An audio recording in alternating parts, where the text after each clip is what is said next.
Matthieu, chapitre 1. Voici la généalogie de Jésus-Christ, fils de David, fils d'Abraham. Abraham eut pour fils Isaac. Isaac eut Jacob. Jacob eut Juda et ses frères. Juda eut Péretz et Zérar de Tamar. Péretz eut Hetzrom. Hetzrom eut Aram. Aram eut pour fils Aminadab. Aminadab eut Nachshon. Nachshon eut Salmon. Salmon eut Boaz de Rahab. Boaz eut Obed de Ruth. Obed eut pour fils Isaïe. Isaïe eut David. Le roi David eut Salomon de la femme d'Uri. Salomon eut pour fils Roboam. Roboam eut Abijah. Abijah eut Asa. Asa eut pour fils Josaphat.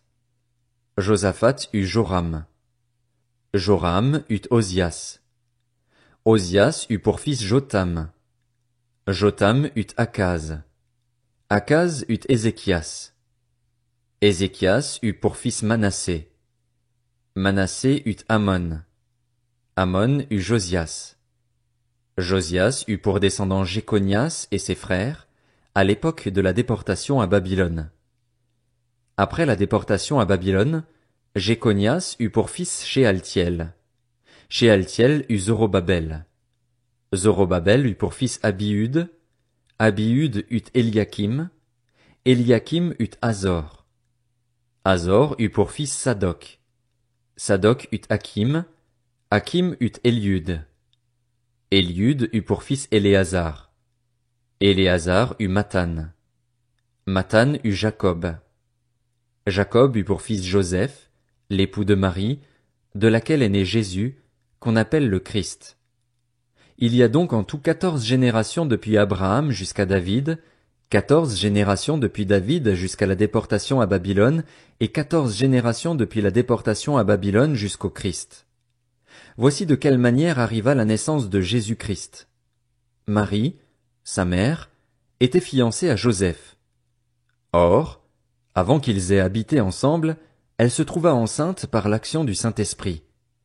Joseph, son fiancé, qui était un homme juste et qui ne voulait pas l'exposer au déshonneur, se proposa de rompre secrètement avec elle. Comme il y pensait, un ange du Seigneur lui apparut dans un rêve et dit: « Joseph, descendant de David, n'aie pas peur de prendre Marie pour femme, car l'enfant qu'elle porte vient du Saint-Esprit. Elle mettra au monde un fils et tu lui donneras le nom de Jésus, car c'est lui qui sauvera son peuple de ses péchés. » Tout cela arriva afin que s'accomplisse ce que le Seigneur avait annoncé par le prophète. La Vierge sera enceinte. Elle mettra au monde un fils et on l'appellera Emmanuel, ce qui signifie Dieu avec nous. À son réveil, Joseph fit ce que l'ange du Seigneur lui avait ordonné et il prit sa femme chez lui, mais il n'eut pas de relation conjugale avec elle jusqu'à ce qu'elle ait mis au monde un fils, premier-né, auquel il donna le nom de Jésus.